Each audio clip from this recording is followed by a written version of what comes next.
ব্যস্ততা। এখন নিকলি মিঠামইন অষ্টগ্রামের উদ্দেশ্যে এই যে বাসে করে রওনা দিচ্ছি। সঙ্গে থাকেন, আজকে সারাদিন আপনাদের হয়ে ঘুরবো। সঙ্গে থাকেন সবাই।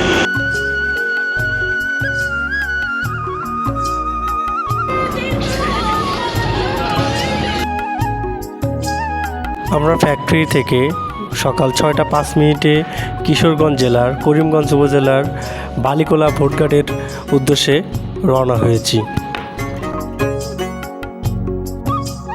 রাস্তার দুধারের প্রকৃতির যে পরিবেশ আমাদেরকে সত্যি মুগ্ধ করেছে।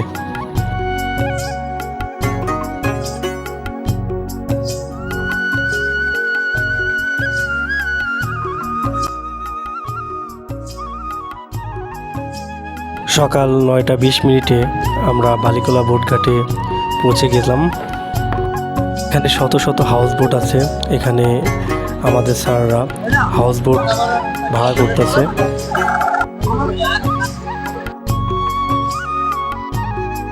আমাদের বাসটিকে পাশেই পেট্রোল পাম্প ছিল, এখানে পার্কিংয়ের জন্য রাখছি।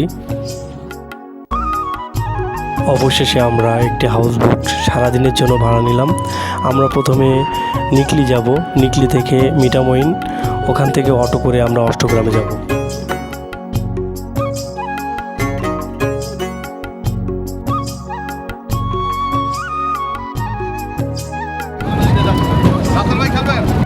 আপনারা যারা হাওড় ভ্রমণে আসতে যাচ্ছেন, আপনারা বালিকোলা বোটঘাট অথবা নিকলি বোটঘাট যে কোনো একটিতে আপনারা যে বোট পাবেন।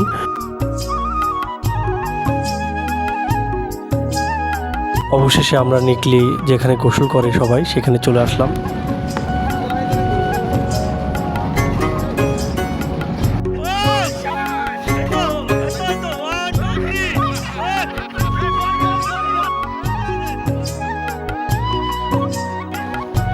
আমাদের স্যারেরা সহ আমরা সবাই সাঁতার প্রতিযোগিতা শুরু করলাম। এখানে আসলে প্রকৃতি আপনাকে ডাকবে প্রকৃতির মাঝে হারিয়ে যাওয়ার জন্য।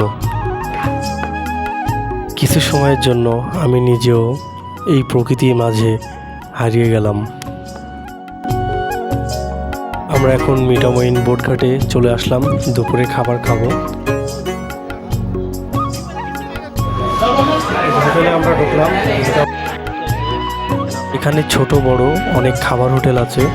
আপনারা খাওয়ার পূর্বে অবশ্যই দরদাম ঠিক করে নেবেন।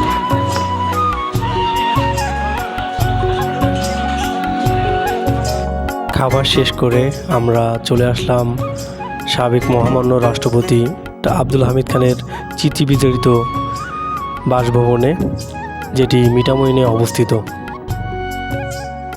এখানে ঘোরাঘুরি শেষ করে মিঠামইন থেকে অষ্টগ্রামের উদ্দেশ্যে ব্যাটারি চালিত অটোরিকশা করে আমরা রওনা হলাম।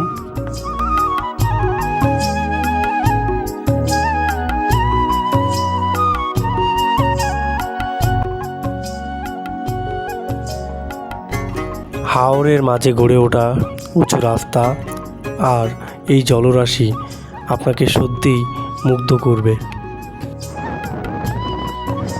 চলে আসলাম অষ্টগ্রাম 0 পয়েন্টে। কত কত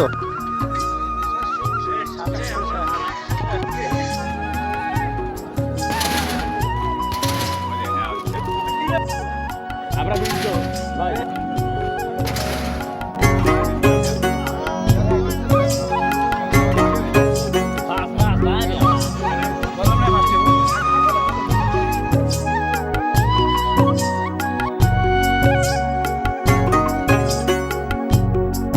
দেশের বিভিন্ন প্রান্ত থেকে শত শত পর্যটক এখানে ঘুরতে আসে।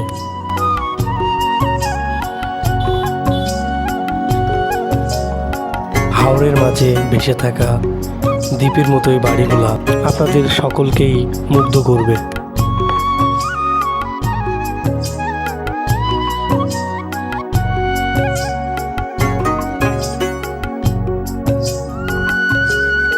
সময়ের স্বল্পতার কারণে এবার সময় হলো ফিরে যাবার।